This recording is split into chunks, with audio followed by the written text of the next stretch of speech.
G'day YouTubers and welcome to another episode. In this episode I'm going to take my wife over to Goat Island to have a look at the wreck there. Well, not to have a look at the wreck physically because it's underwater, but to have a look at it on the sounder. Got off to my usual early morning start so that I make sure I get a park and miss all the traffic. But that means that my wife gets up really early and she's tired, so once we get on the boat she goes back to bed for a little while, has a sleep. And what that means is I get to fish a little bit while she's having a sleep. Off to a nice early start again. That's the Port of Brisbane lights out there. We've left Cleveland behind already and still dark. Going slow until we get a little bit of light on the water and then I'll put some speed on. I pulled into Peel to have a fish on the sheltered Horseshoe Bay side of the Southwest Rocks. Just a nice calm water for my wife to have a sleep. And all I wanted to do was fill in a bit of time, have a little bit of fun. You can pull some decent fish out of this area, and I have done many times in the past, but usually only on a run-in tide. And as luck would have it, this was a run-out tide. So while I expected to get plenty of hookups, I didn't expect to get anything much that was legal.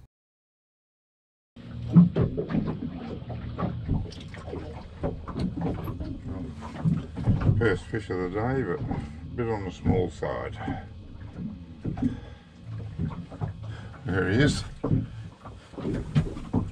He measures up at about 22. Straight back in for him. Have a look.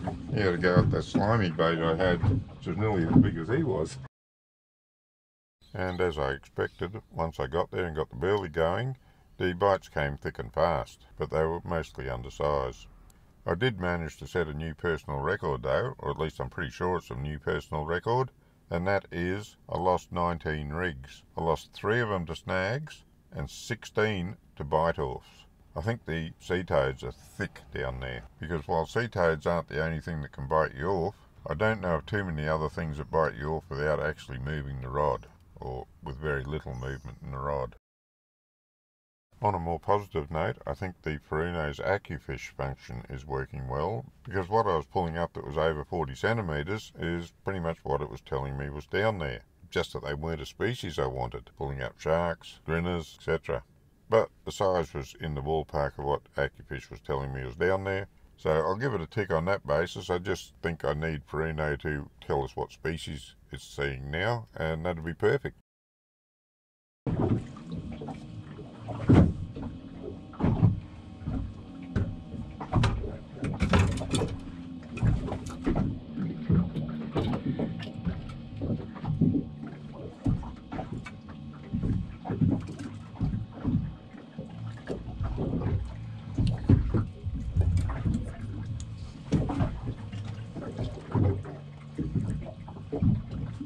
On Moses this time. He might come close. He's only got to be 25, he's 28, so I think I'll keep him, they're not bad eating. Because I was just filling in time, I pulled up on the eastern side of the Southwest Rocks at Peel Island. Anywhere along that eastern side is fine for killing a bit of time and catching a few fish that you've got to throw back because they're small if you're on the wrong tide. You can see the cardinal beacon there, I'm not far from that, but anywhere along that eastern side is pretty much the same. As you can see on the sounder, there's a fair bit of bait getting around, some smaller fish and not too much in the larger size. I've always found in this location that on a run-in tide you can get some pretty good fish, but on a run-out tide, even if the fish are there, they don't seem to want to bite. You might get the occasional one, but I've always done it really well on the run-in tide and not much good on the run-out tide. Not much good on the turn of the tide either. They seem to like a little bit of current flowing through here. Anyway, you can see what's on the sounder. Bait balls, a few bigger fish. Well, there we go, it's happened again. Bit north, I didn't even see the bite. Like to know what's doing it. Well, around here it could be toads. That's how I like the bait, mullet. Put a hook in through the skin and back out again on that bottom. And on the top, just straight through the very top. And that leaves the hook on both sides. Seems to work pretty well. It keeps the bait nice and straight. Got some interest on this.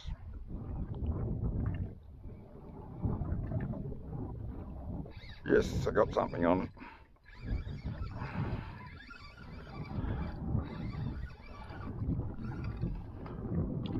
Oh, wow, how's that? Double. Two tuskies, but one of them at least is too small. Maybe going back.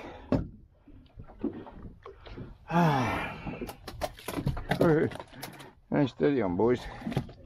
Steady on. Oh, don't you bite me. I'm trying to let you off. Ah. Alright. Let's try and...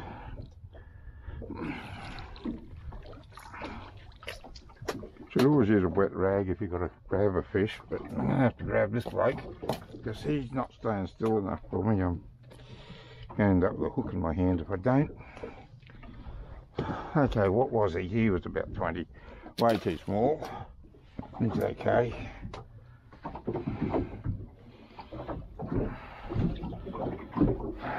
You'll be close to coming home for dinner. What was you? No, you're not 38, you're 28, so you're lucky too.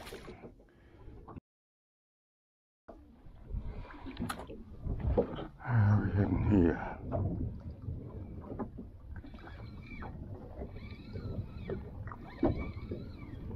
No, we've got something.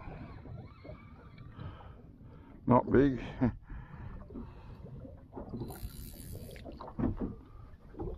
Oops, a daisy.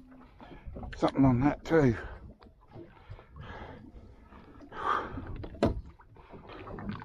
Oh, come on. Oops, sorry about that. There you go, you're back. And that there's some burley bomb for Mr. Bait. Which was too dark when I put it in to show you. But he's doing that, does up this burley, and it's already in a mesh bag, so all you got to do is tie a rope onto it and you're good to go. Pretty handy. I haven't checked this one for a bit.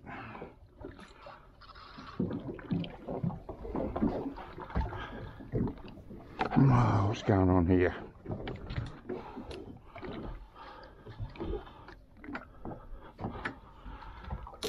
Oh yeah.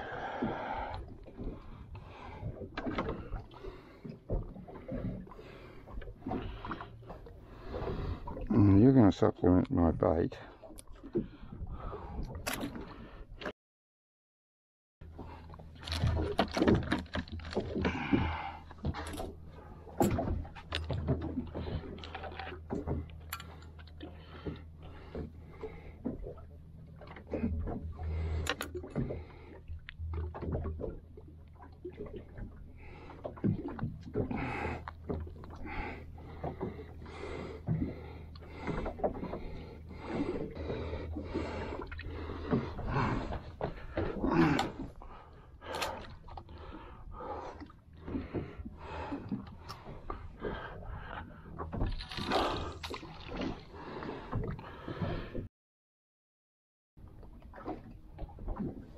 Okay, got ya.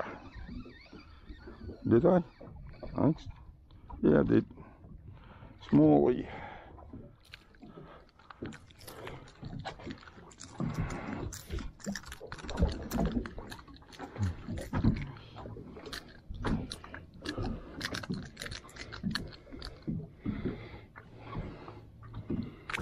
Alright. You're gonna get me with that other hook, aren't you?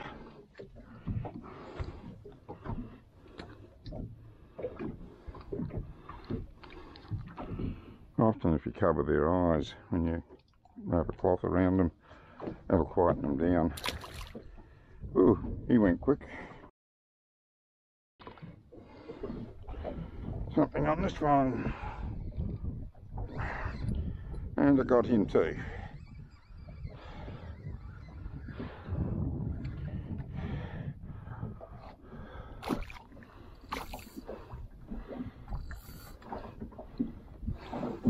Gee, brim. This too. Oops, where's that other hook?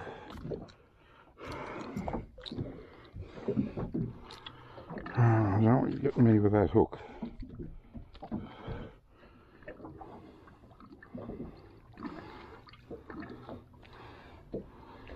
What are you? Aren't you illegal?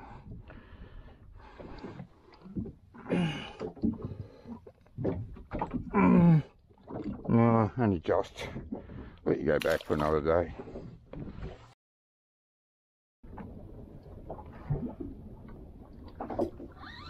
Got ya.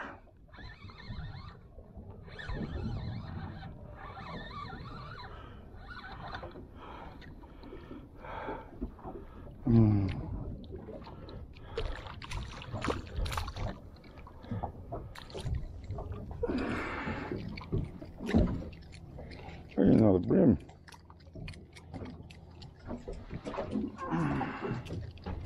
Lively one. Oh, let's get you settled down there.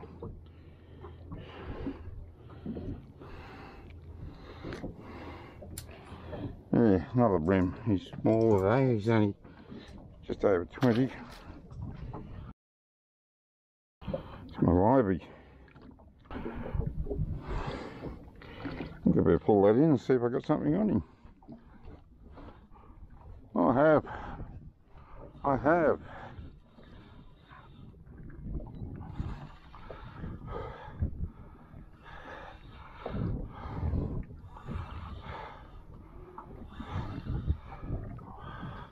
Oh, shark.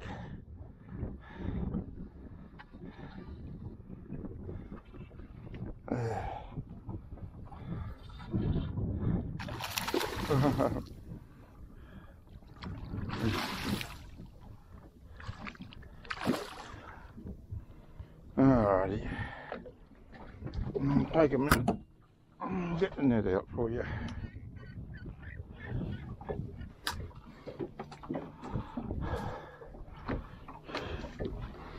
Too many rods rigged at the moment.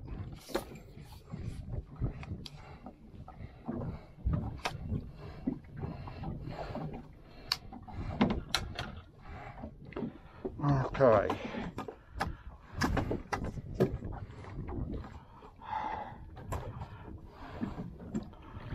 Now,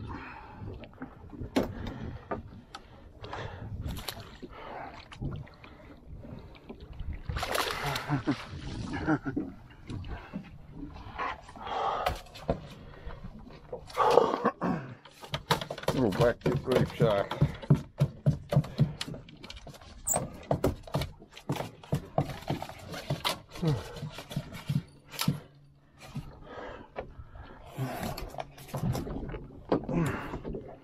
Right.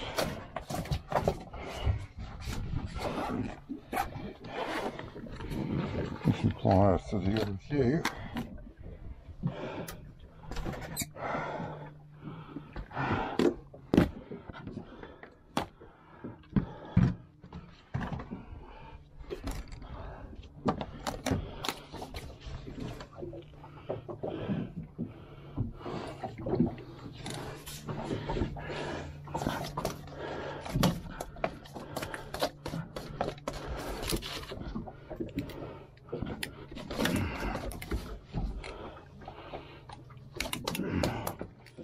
Oh, shit, hang on.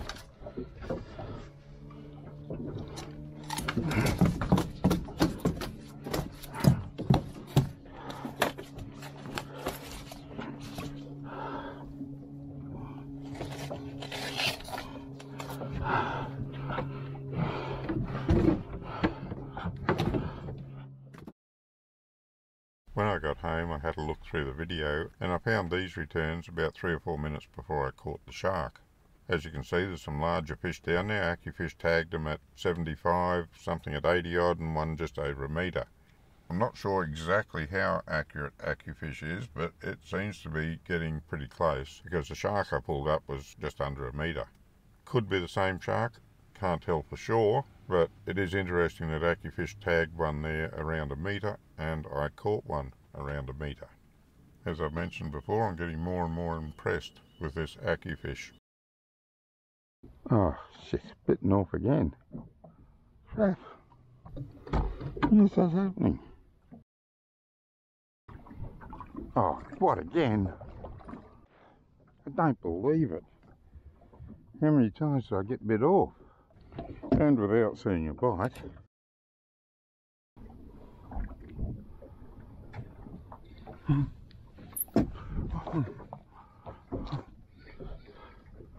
Yes, I'm on. Oh, he's not happy about coming up. What is he?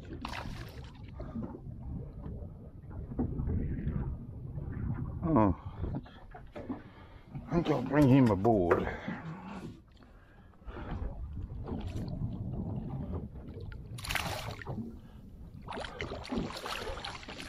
He's a fair-sized bream. He's a good keeper.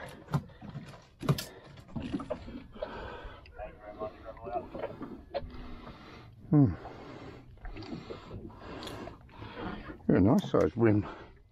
You are 30. You're all right.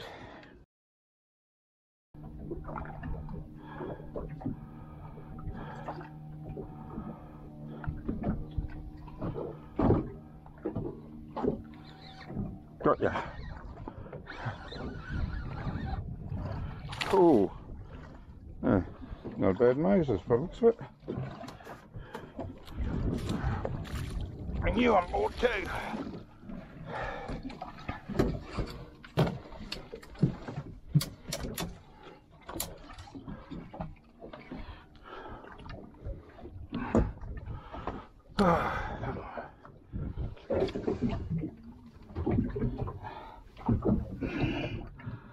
Right, you got you out of there. You best be legal. Oh yeah. Oh yeah. Yeah. Not by much, but you are legal. Just as well because you managed to swallow that circle hook and cut it out. Around 1 metre inshore and 3 metres 121.45 metres offshore. Weather mostly sunny. For Friday, 3rd of March, wind 10 to 15 knots. 10 to 20 knots during the afternoon. Oh, you put me into a rock, have you?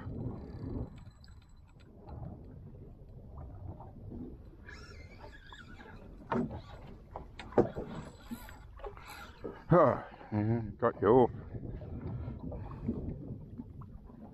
But didn't get you. Again! Bloody hell. I'm going to run out of hooks at this rate. Huh. That kept me pretty busy and getting a bit tired. Oh, we're on it again.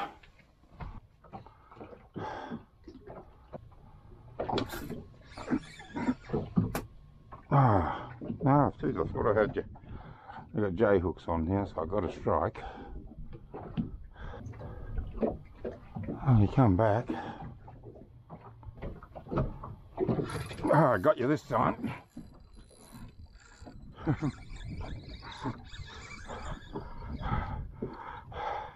Oh, another Moses. Oops, a daisy.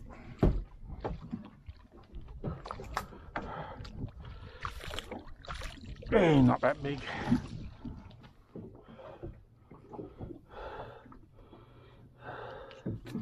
Oops, I think a bit small actually. Hold you upside down so you stay still. No, just on. It's just legal, too small to be bothered with. Oh no, jeez, I don't believe it. Bit off again. And that was 50 pounds behind.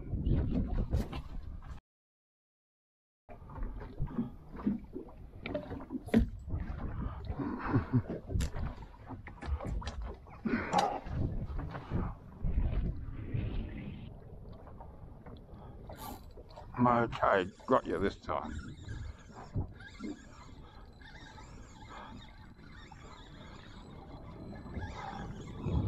Oh, give me a look at you. Oh, what are you?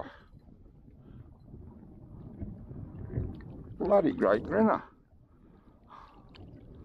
Oh, Come on.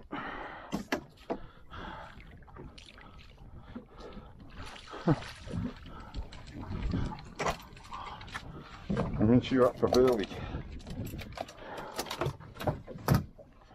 You won't go to waste. Did you take both of those hooks down? You did too, you greedy bugger.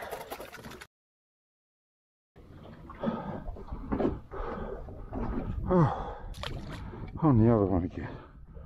Oh.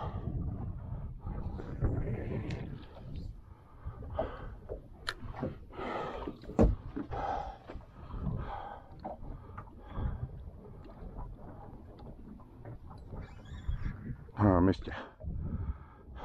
Almost. Oh, give me another shot.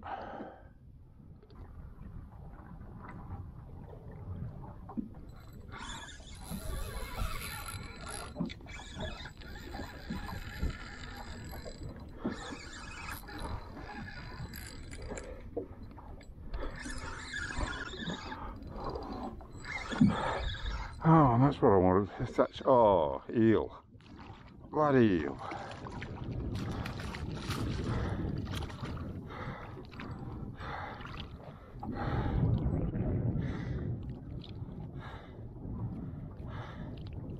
Oh, come on, can you get yourself up or not? I don't think you can. Have a go.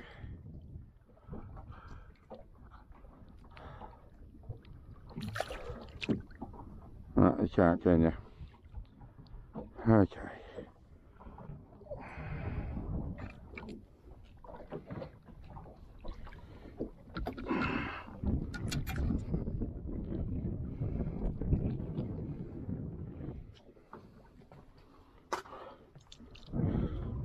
Oh, come on. Oh, there you go, you did get it. Good on you. Saved me a lot of trouble. Bottom hook gone again. I do not believe it. It wasn't that big a bucket either. Bit north. That's 50-pound trace.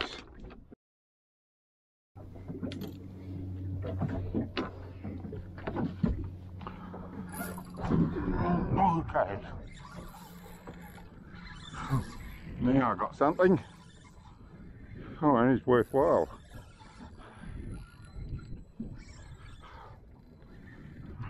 Oh no! Shit! God, I'm getting sick of that happening. Too. Oh, didn't have him well. The circle hook's there, but he hadn't taken him properly. Damn. Thought I was going to go home with a good one. I'm just throwing these images up from the Furuno just to show you or draw your attention to the side imaging there. I haven't played with the side imaging on the Furuno much up until now. The side imaging at the moment is not tweaked at all. It is stock standard auto. I'm pretty impressed with that image. Now, given that this is a much lower frequency unit than the Humminbird Say or any of the other side imaging units that I've seen, this is doing a terrific job of finding the fish. I'm really impressed. They do have a dedicated side imaging transducer, and from the videos I've seen of that, it is even better. But this one's pretty good as well. And if you saw my video a couple of episodes back about deep dropping, I was out near the sunken fads, and I didn't look for the sunken fads because I was out there to deep drop. But next time I'm out there, I'm going to switch the side imaging on and see if I can find the sunken fads. Given the range that this thing's got in side imaging, it shouldn't be that hard.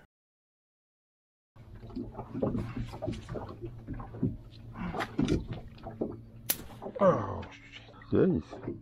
Huh. Huh. Well, the 30-pound Black Magic Tough Trace just broke. Trying to tighten it up. I didn't have that much pressure on it. Oh, God, again. Bit north. And again, did not even see the bite. Got ya. Got you this time. Not as big as the last one, that I hooked. At least you'll come in. There you throw back.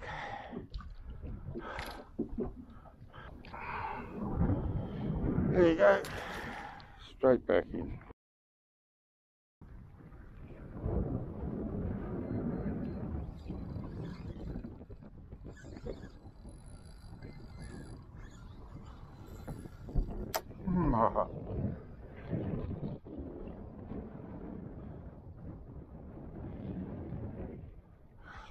Bit off again. Oh, again. Bitten off. Bottom hook's gone. Don't believe it. Must be toad, surely. Right. Got one. Hope you're going to make it worthwhile for me, but I don't think you are. Oh, no.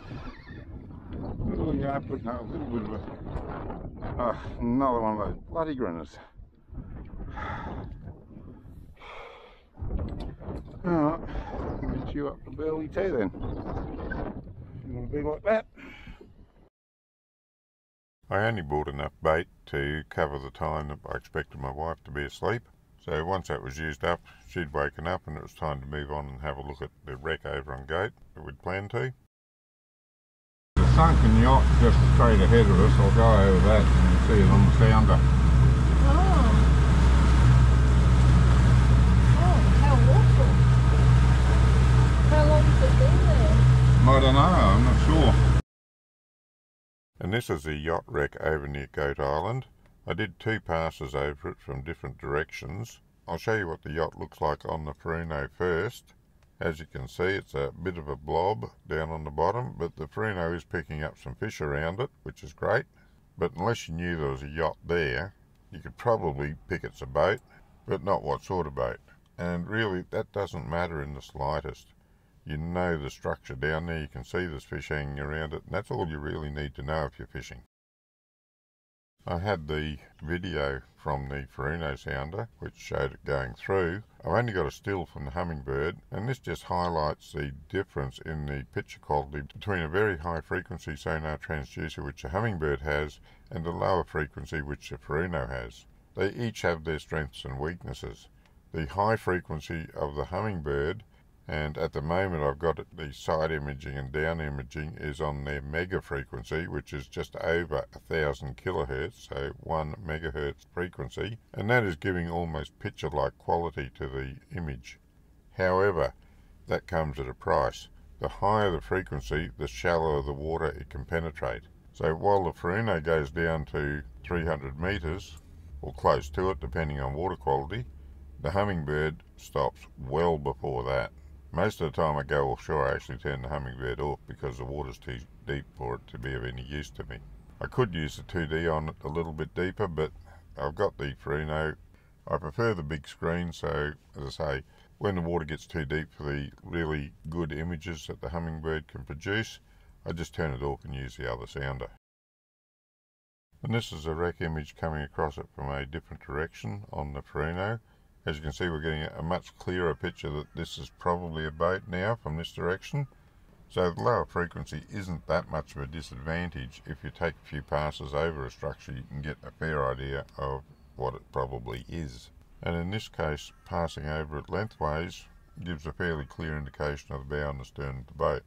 Again, some people might have trouble determining what it is if they're not expecting to find a wreck there. On the other hand, the old wreck hunters going back several years didn't have equipment as good as this, and they still managed to find them. And this is a screenshot from the Hummingbird when passing over it in the same direction. I'll put the 2 of them up on the screen in a second so you can see them side by side and give you a good comparison of the quality of the images from both sounders. I have to say though that I do particularly like the Furuno pointing out the fish and telling me roughly how big they are. That is just blowing my mind.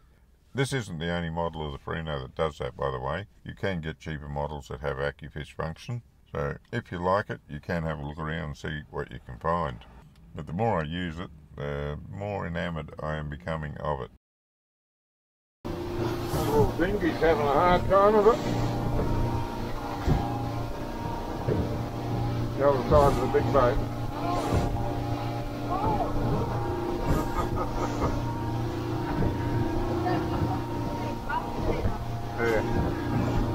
Yeah, well, the wind's coming from the north, so the field's not protecting us anymore. Further out we get, the rougher it's going to get until we get over to Cleveland. Well, that wraps up another video. As I mentioned at the beginning, if you want to have some fun, even if it's only catch and release, go over to Southwest Rocks, sound up where the bait's holding the smaller fish, and you can fish at any tide and have a lot of fun doing catch and release. But if you go there on the eastern side of the Southwest Rocks on a run-in tide, you've got a fair chance of getting some decent fish. On this trip, it was a run-out tide, and I just wanted to kill some time. I had a lot of fun. I didn't show you all the fish that came aboard, I didn't show you all the bite-offs I got, but I was busy, I couldn't sit down. I actually stopped using the third rod because I just couldn't keep up with them all. And to me that was a lot of fun. Other people have different views of what they want to do when they're fishing. Sometimes I don't mind going out and sitting around for a while waiting to get a big fish, but I have more fun, I think, catching a lot of little fish and letting them go than sitting around waiting for that one big fish. I get bored fairly easily, I guess that's what it amounts to. In any event, thank you for watching.